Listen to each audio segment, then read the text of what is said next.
Hello, ladies and gentlemen. Welcome to the latest edition of the World Report. I'm Scott Crowfoot. Today's show is dedicated to law enforcement nationwide. On today's report, as the world spins out of control, the Dow is setting records. Why? China's military vice chair urges troops to prepare for combat, but with whom? And while Iran brags about the secret deal Obama and Kerry lied to us about, we'll tell you what was really behind the story.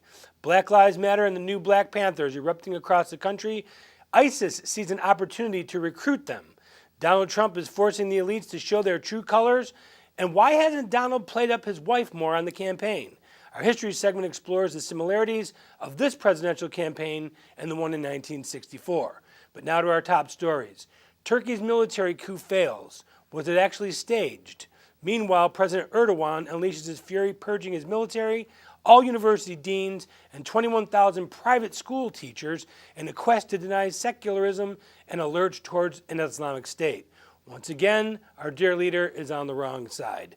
Joining us is economics blogger for USA Today Online, the World Report's senior analyst, Maury Beschloss, whom you can follow at mbeschloss on Twitter. There's a lot of rumors, Maury, welcome to the show, Thank you. that the coup in Turkey may have actually been a false flag. It could have been staged by Erdogan to basically take total control over the country and purge anyone that disagreed with him. I agree. I totally agree with that basic premise. I really do, because first of all, the military has been destroyed in Turkey for a number of years. He has been putting his own people in there, and the only people that were in charge locally were colonels, low-grade officers. It was a very poorly staged coup from the very beginning, so he had no trouble putting it down. Conveniently, he was at his vacation villa on the Black Sea, and consequently, he had just left when they bombed it. I guess the whole idea was to bomb it and get rid of him. And Erdogan, of course, people may not know this, but he was on thin ice for many years in Turkey. In the 90s, his political party, the AK political party, which basically was almost a jihadist party, was very religious, very extremist. They had him in jail. And the reason that he got control is that there were two parties in Turkey. One was called the Motherland Party, and the other one was a socialist type of party. And they kept fighting each other. While they were fighting each other, he infiltrated. And one other thing that happened in Turkey, the Turkish population tremendously increased over the last 25 years. And in that period of time, the increases came from the lower classes who were willing to accept Islam in its totality. So these people were ripe for his kind of jihadist teachings and leadership and direction. And Turkey is kind of caught in between because they're part of NATO, but they're not part of the European Union, although they want to. That would be a disaster. How do we respond to this when our own president looks at Erdogan as being one of his closest allies? Well, first of all, to get to your point about Turkey has changed dramatically. Turkey, after World War II, they were heading toward a very solid, I would say, modern type of cultural and economic party and nation.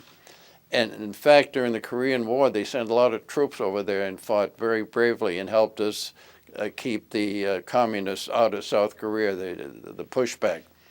And they were a very, very good partner of NATO. But what happened was, as I said, that suddenly the population increased, and the population increase was primarily just for the mill of the jihadist type of attitude. And consequently, Erdogan became more and more powerful. He got out of jail. By the way, in 1980, there was a successful coup, and they got rid of the president, and the military took over. They killed the president. They took over, and that's when, at that particular time, they were a strong country. They grew economically. And now that Erdogan is now not only taking over, I think now he's making sure that nobody else is going to ever give him a hard time. We just talked about this off the air, that Turkey just recently renewed diplomatic relations with Israel. Yes. Only a couple weeks ago, That's which true. seems to be an odd timing to all this, does it not? Yeah, I think it was a fake out. I really do. I mean, I think whoever was following it, it looked like he was changing his attitude.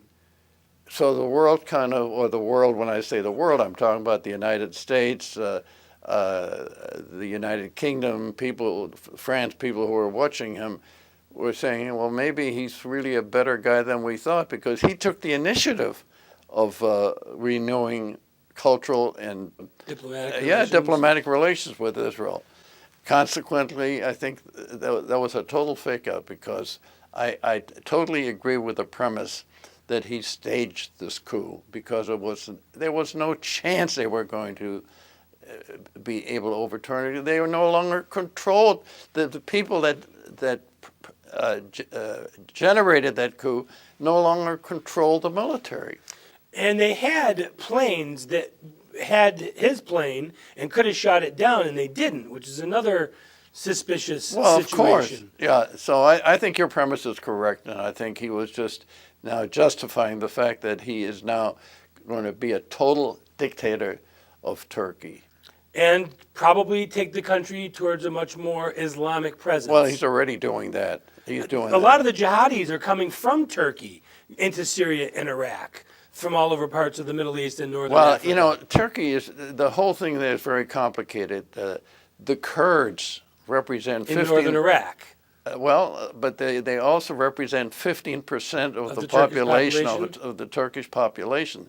So consequently, he's trying to get rid of them at the same time. And I think what he's going to do when he becomes an absolutely ruthless dictator, which he's on his way of doing, he'll try to get rid of the Kurds. I mean, you'll see a lot of slaughter going on in that country. And also, you know, the Turks, they succeeded the Ottoman Empire, which included Turkey, was huge, all of the Middle East and most of North Africa. But what happened was that the Armenians were a major factor in Turkey, and they committed genocide against the Armenians. And they've never apologized for it. Not only not That's apologized, a big rift between the two. The United States has never accepted that. They've never accused them of doing that because they want to stay on the good side of Turkey. We were talking earlier also about Turkey declining to let us use bases to stage from when we were invading Iraq in the second Iraq yes, war. That is absolutely so true. They've been friends, but they've never really been good friends. First of all, they have a problem with the Russians. I think that's probably good for us, because the Russian, you know, they shot down a Russian plane, right, which accidentally strayed into airspace of Turkey. So he's not going to have an easy time if he tries to start something with Vladimir Putin. Well, the whole world is spinning out of control. It is spinning out of control, and I lay the blame right at the feet of our president. Well, we have no leaders in the Western world, that's for sure. No, we need to step away for a brief moment. We'll return faster than this administration covers up for terrorism. Remember, if you'd like to see the show again or just catch a segment, it's simple, it's free. Just go to YouTube and search Morris Beschloss. We'll be right back.